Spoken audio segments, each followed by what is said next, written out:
Well, this is my second attempt to do this. I just did a first run, and I'd like to admit to you right off the bat that I failed to have the record on.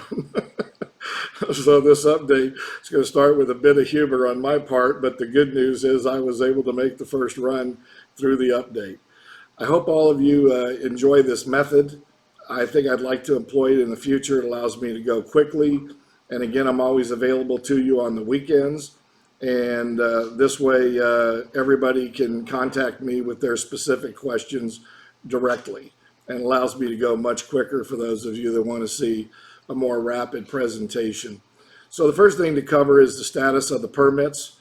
The permits, as you know, are coming along nicely in terms of the objections are being overridden.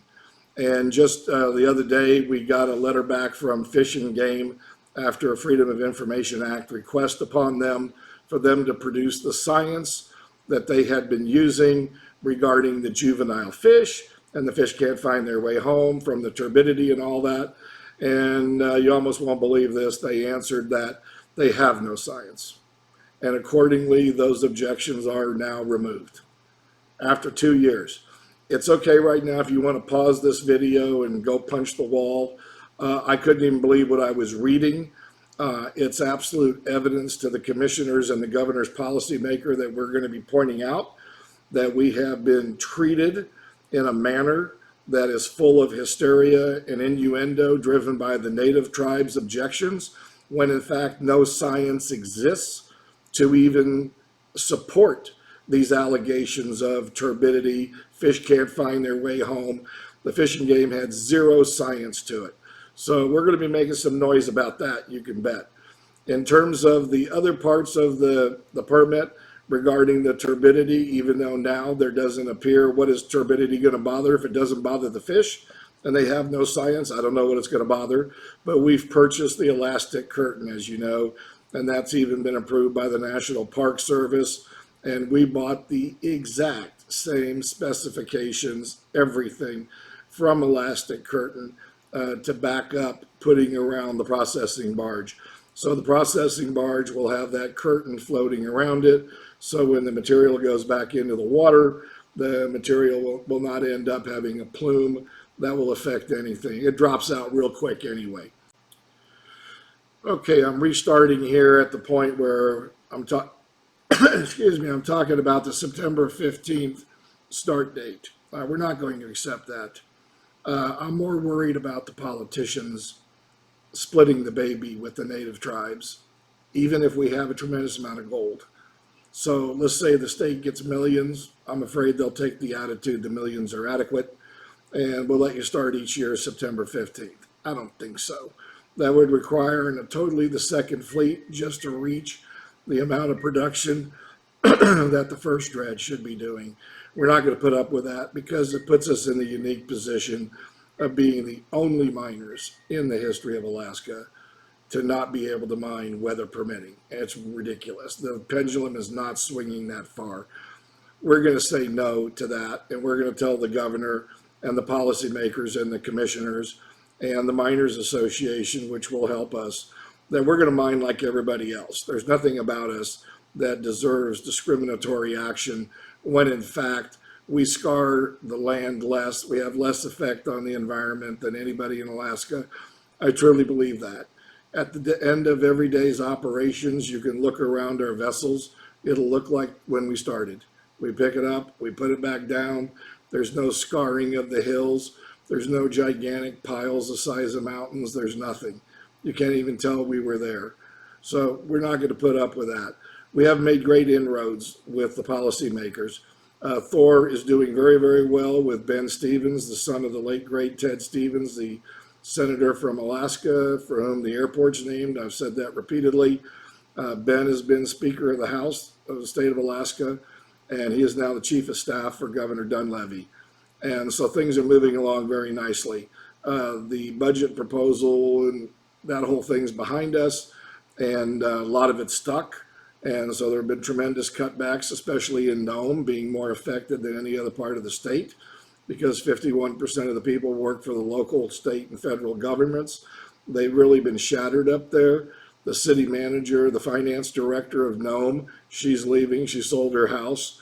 So we watch the Nome announce, and we see everybody selling everything, which is good for us. And, you know, quite frankly, maybe people that come to town now will have a better attitude about economic conditions and supporting capitalism a little bit more, because that's where the jobs come from. They don't come from the government per se. Well, they do up there. Okay, I'm recording this in parts, so I'm going to start over on the part about the Nome Nugget, K-Nome Radio. Please don't tell us what you read in the local newspapers. We've heard it all. We've read it all. Recently in Facebook, one of the ladies in town was saying if you come to her tire shop and you're associated with IPOP or you support them, she won't change your tire. We don't even know her. We've never met her, never had a conversation with her. But it's the same thing you see today on social media. We don't care about any of that. We don't engage. As you know, we've never commented, and we don't. We get along great with the Chamber of Commerce due to David and Bo's interaction with the Chamber, and they understand everything we're about. They're business people. They've listened. So also I want to talk, before I forget, about the yard there. We increased the size of our storage yard by 24 feet wide by 160 foot long. Cost us another $6,700 for the year. As you've seen, we're bringing up our own semi truck, our own very substantial drop deck trailer. We just acquired a Dodge Dually in Anchorage and another trailer. All of this has been done. I don't buy anything unless I get it at a fifth or a third of the market price, mostly because of our Caterpillar mechanic, Tyler Green. And he's in Utah, and he maintained a fleet of Peterbilt trucks for a trucking company. We stole the Peterbilt truck. We've completely rebuilt it. And so the truck, the trailer, the Hagland that you saw that we bought that for $29,000. Those things run $200,000. The cheapest I was able to find in the United States, completely worn out with several thousand hours on them, was $80,000. Ours has 900 miles on it. Ours was bought by GoPro, Rockwell, and Black Rhino Tools in a promotion where they went out and did everything to sell each of their products or make their point. And when it got done, the accountants wrote it off, and it just sat in Park City, Utah. And we picked that off for 29 grand. You know, they had already depreciated the vehicle. And so we have this incredible vehicle. The Hagland, the trucks have made us independent. So it's very important to know we no longer need any services in Nome to get to the site, to get into the water, to get out, to do anything. We are completely autonomous right now. The Hagland black vehicle, David wanted me to tell you about the coring. The Hagland is black. The pontoon boat that we've built, we have 3 foot wide flat skids on the pontoon boat. It'll float in 1 inch of water. Okay, going back to the pontoon boat. The pontoon boat is 29 feet long. It's 8 foot wide, but the skids, the sleds, are 3 foot wide. It'll float in 1 inch of water. It will slide across ice, water, slick as can be. Obviously, it floats, and it'll slide across the ice. On top of that pontoon boat, we're building an ice house. It's 8 feet by 20 feet by 12 foot high. And it's going to be rhino linered on the outside, making it impervious to minus 40 winds. Inside, it'll be heated. The coring machine stands inside of there. It needs 11.5 feet to operate. The ice house will be 12 foot tall, and we can core to our heart's delight in the midnight black all winter. And Tyler and Ben, our crew guys, know how to do it. The Hagland can drive anywhere. It even floats. It can drive across the lakes in the summer. We can core 12 months a year with this setup. And again, between the trucks and the trailers and the Hagland, we're easily $150,000 under the value of that in the marketplace due to the talent of our crew. As far as the political contributions go, I want to go back to that. You saw the effects of the Alaska fishing. we have made a great impact. David and Bo did a sensational job, as we've told you, and I can just say they know who we are, and they're also viewing our political contributions. I have told John DeVore and Thor Stacy that our political contributions to date have been substantial, and we're waiting now for the permit. And if they want to see more political contributions and more activity to help reelect the senator in November of 2020, we need to see a permit in our hands, and we're not accepting a seasonal shortage permit. One of the beautiful things to impress upon you is that we are asking for nothing.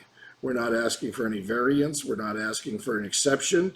We're asking to be treated like all the other dredge miners for all these years, despite the anger of the tribes, which is really all about money. And as you know, there's a terrible site that's been put up on us. That gentleman asked David for $6 million investment. David told him no. Of course, it won't make his dredge is about the size of an aircraft carrier with an excavator on it. So no, we're not going to be investing in that anytime soon. So anyway, disregard what you hear in that arena. They also met with the head of the Alaska Miners Association, Director Deantha Crockett, and she's brilliant. And this lady got a full ear from us about how we've been treated in town by the other local miners, where the miners are all supposed. Okay, so back to the Alaska Miners Association meeting. JP Tangent, our attorney, Bo and David were there, John DeVore, and we spoke about some of the miners in Nome acting viciously that follow the tribe. But the reality is they pretty much don't want us there because of how powerful we are. And so we've also turned down, as you know, $20 million worth of investments in town. That's why we keep saying to you, ignore what they say. They all want the money or the equipment or whatever. Right now, I think I talked about the yard being increased in size to handle all of our equipment. The political contributions were there. They need to give us a permit. We're not taking the shortened permit to go back over that. The winter coring, we've talked to many of you about coming to Oroville and seeing the processing of the material. So in the pitch black, the Hagland, outfitted with radar, I mean, we have made this thing survivable under any conditions out there. We are going to core all of Safety Sound, all of our claims. We're going to be going down to 65 feet. We're going to be able to show you up in Oroville. Many of you are coming up. We're going to be popping out from 31 to 65 feet what we found. And we have the necessary coring device parts to go to 65 feet. Okay, on the plume testing, as I told you earlier, there's no plume there whatsoever, but we've now sent off to them for the multiple times that we want their protocol on the plume test, which involves the 6-inch dredge, very small one, divers. I want their protocol because every time they tell us to go do something and we do it, for some reason it wasn't good enough. We already did a plume test study all up and down the Bonanza Channel, everywhere, checking all the turbidity. There is none. The NTUs, the ratings are very, very low. And then they come back and go, well, you got to do it this way. Well, you tell me exactly how you want me to do it. You tell me where to be, how far the divers have to be, how long, what you want the tool to be, whether upstream, downstream, or whatever. I'm nailing their feet down on the ground as to what they're talking about before we go up there and follow that protocol. If they don't give us that answer back here in the next couple days, then we're going to be reaching out to the commissioner that without specificity, then the study that we conduct is the final study, and they will accept it because we're not going to come back and then have somebody tell us that we didn't do it the way they wanted to. I want to close here real quickly with, I'm always available on the weekends, those that have specific questions. You may notice in the video a couple of little blips because Skype recording video only allows me to go a certain amount of time and then I have to start over again. So when you come to the weekends, call me 702-460-2675. Text works. I'll respond to your text also right away. I'll Skype with you. For those of you that need more time with the calculator or you want to do something, I'm glad to work with you on that. I also want to point out to you that the calculator also becomes a recorder for the actual seasons. So at the end of 3 seasons, the first 3 seasons are written in stone. So now you're starting to see what the production levels are. The changes in the following year will happen if we have more dredges or dredges going deeper. Then those numbers will adjust. You can see the numbers for the state of Alaska are monumental. I've just created maps that are 3 foot by 6.5 feet long for the conference table, that I'm positioning where the eelgrass is miles from us, that it is not where we are, and where all of our claims are, and the amount of money that can be generated on those claims for the state. So I'm putting those exhibits together for the state. So I can do this often. I hope you've liked it. You get to see me in terms of watching me speak rather than listening just on the telephone. And David is there also. I can tell you David and Bo have done a tremendous job going up there to Alaska. Much was achieved, and we're watching every minute on how to improve our operations. We're just not lying around waiting. There is no waiting over here. There's only constant work and improvement to operations, tools to do it, plans, protocols. We're doing all of that. And I think I told you we're now completely autonomous. We don't need a single vendor in Nome, Alaska. And they've made it very, very clear, many of the vendors, that we could only have them so many days or whatever. And as we say in the Gulf, I ain't about to be laid in the weeds by some vendor pulling his trucks off of us or his crane or whatever. We'll be able to do just fine by our lonesomes, okay? Anything else, again, give me a call or call David, and I Skype. You all have my Skype address. It's no spaces, lowercase, Ed Epstein 007. It's okay to laugh, as I tell people. Thank you very much. Bye-bye.